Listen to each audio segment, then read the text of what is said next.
there's these problems known as maximizing. Is that all right up there? No.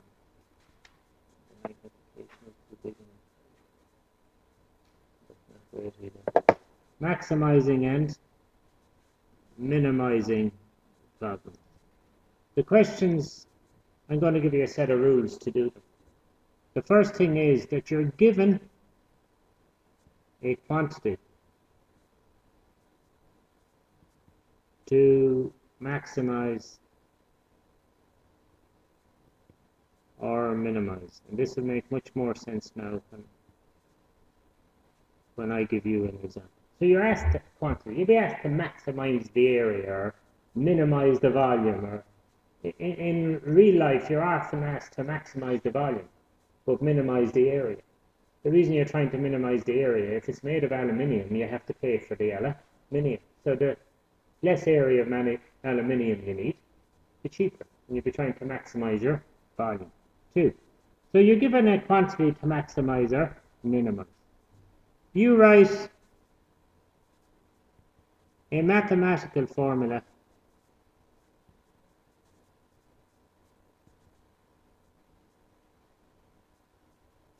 for this quantity.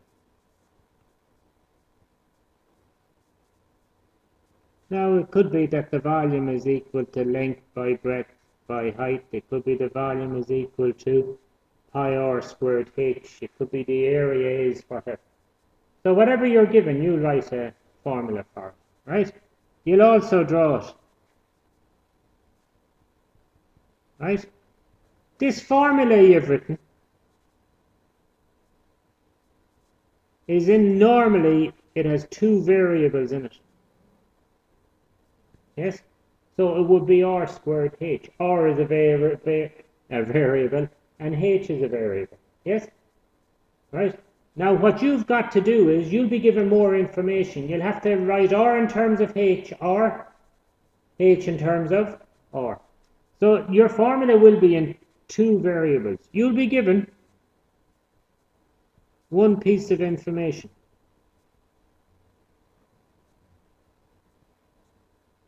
That allows you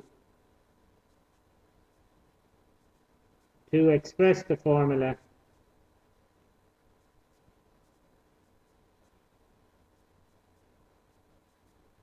in one variable only. But that's the hardest bit of the question. 4, you differentiate. 5, you solve dy dx equal to 0.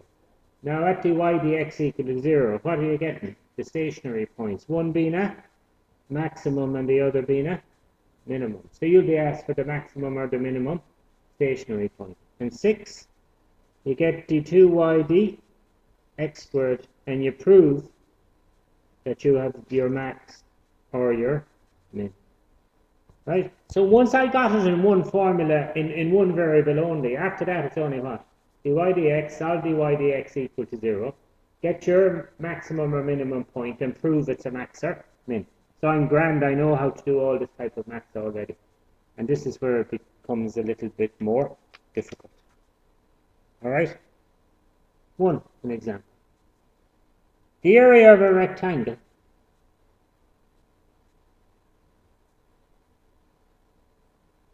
is 12 meters squared.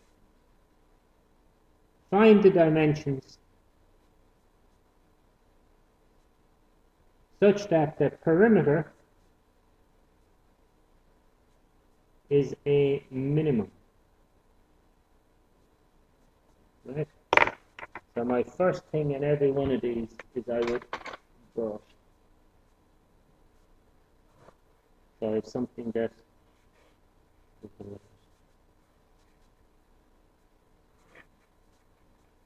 at. So I'm given the area of this rectangle, it's 12 meters squared. I'm asked to minimize the perimeter. So this question is asking me to minimize the perimeter. And I must write a formula for perimeter. right? Whatever I'm asked to do, I write a mathematical formula. If that's the length and that's the breadth, what's that? The length and the breadth. So what's the perimeter? 2L plus 2B. I've now done what step?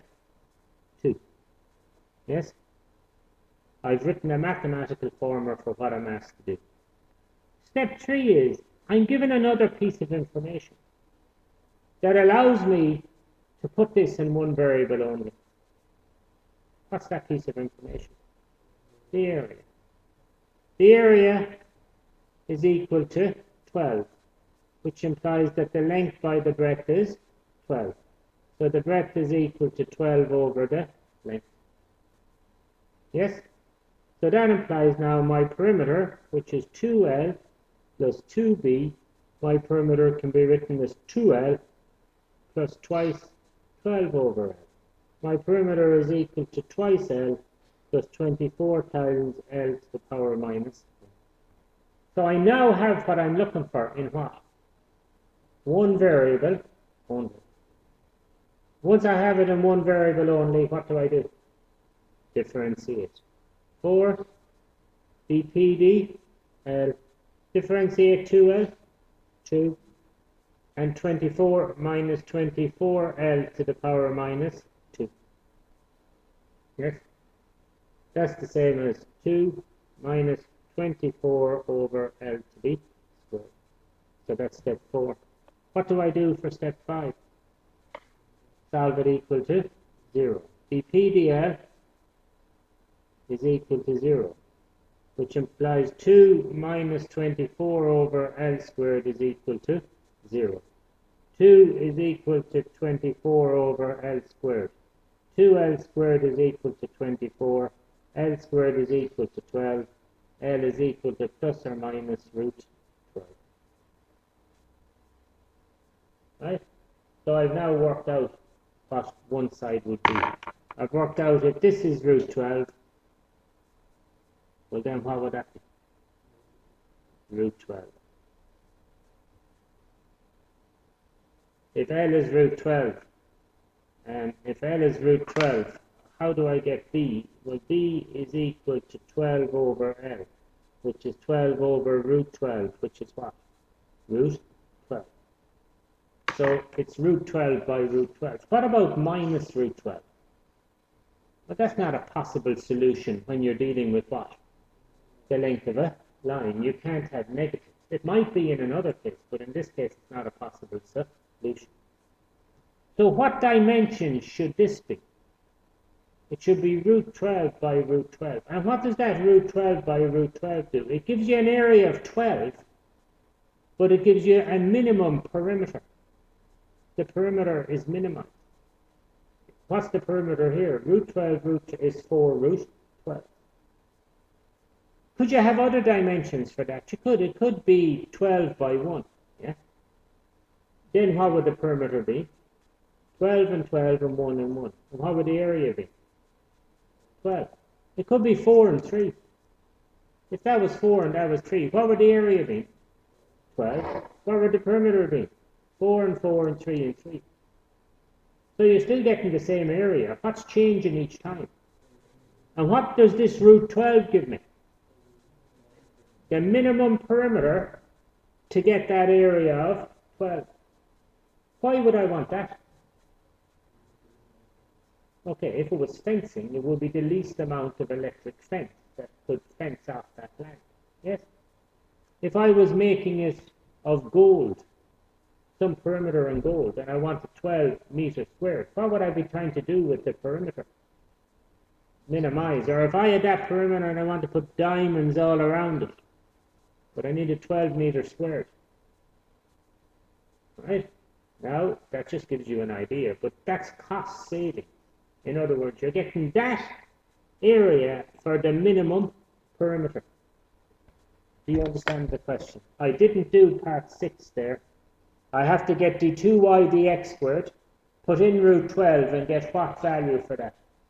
A minus. You got that? All right? Have to go on. So I'd rather now do a more difficult sum for you. So I would.